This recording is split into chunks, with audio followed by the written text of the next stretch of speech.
bener-bener melalui proses yang, oh gue nih expert bidang loh gitu.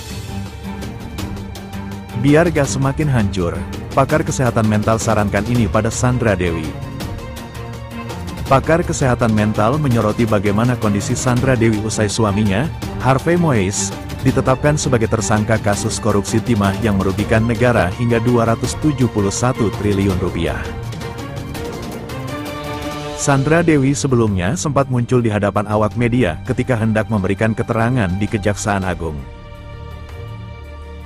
Ia terlihat sangat santai dan tenang meski namanya sedang jadi perbincangan hangat publik. Namun, di balik ketenangan yang ditunjukkan itu, pakar menilai, tidak menutup kemungkinan bahwa Sandra Dewi sebenarnya tengah mengalami gangguan mental. Mengingat bagaimana image yang ia buat bersama sang suami sebagai keluarga harmonis, Sandra Dewi disebut mengalami keterpurukan yang mendalam. Keterpurukan seperti sekarang bisa jadi pukulan yang sangat berat. Ini tidak mudah, apalagi soal karir suami. Apalagi suami ini pasangan yang harmonis sebelumnya, kata pakar kesehatan mental, Wiwi Anggraini, mengutip tayangan YouTube, Jumat tanggal 12 April tahun 2024. Namun, di balik ketenangan yang ditunjukkan itu, pakar menilai, tidak menutup kemungkinan bahwa Sandra Dewi sebenarnya tengah mengalami gangguan mental. Mengingat bagaimana image yang ia buat bersama sang suami sebagai keluarga harmonis, Sandra Dewi disebut mengalami keterpurukan yang mendalam.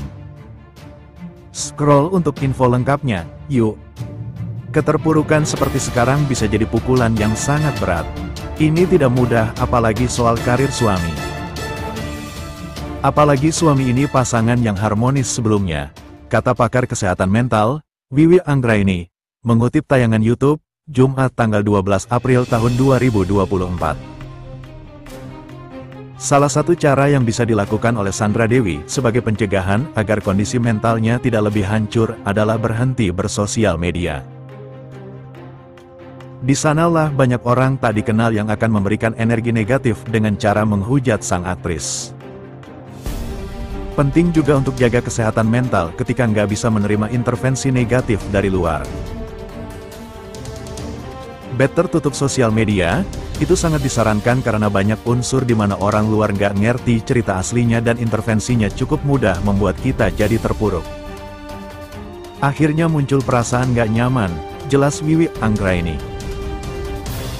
Sejak Harvey Moise ditetapkan sebagai tersangka korupsi, Sandra Dewi memang sudah membatasi kolom komentarnya di Instagram.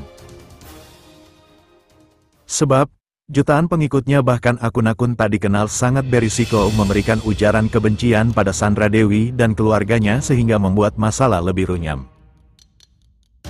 Menurut sang pakar kesehatan mental, langkah yang diambil oleh Sandra Dewi tersebut sudah tepat.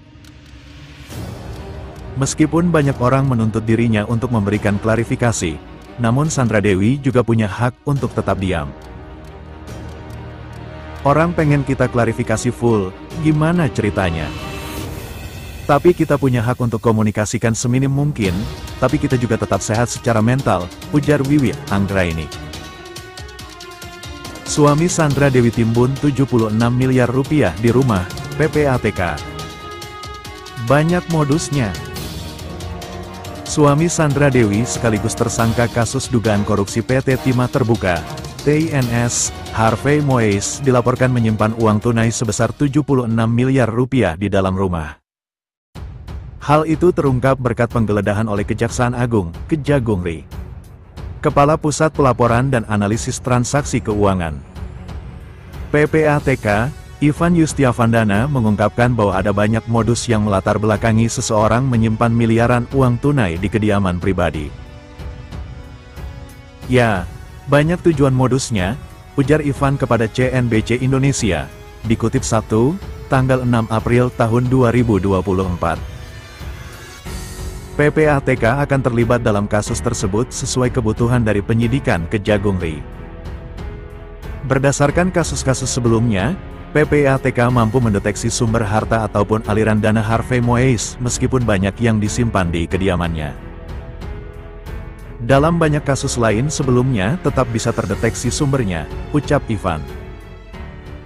Berdasarkan hasil penggeledahan di kediaman Harvey Moise dan Sandra Dewi Pakubuwono, Jakarta Selatan, Kejagung RI menemukan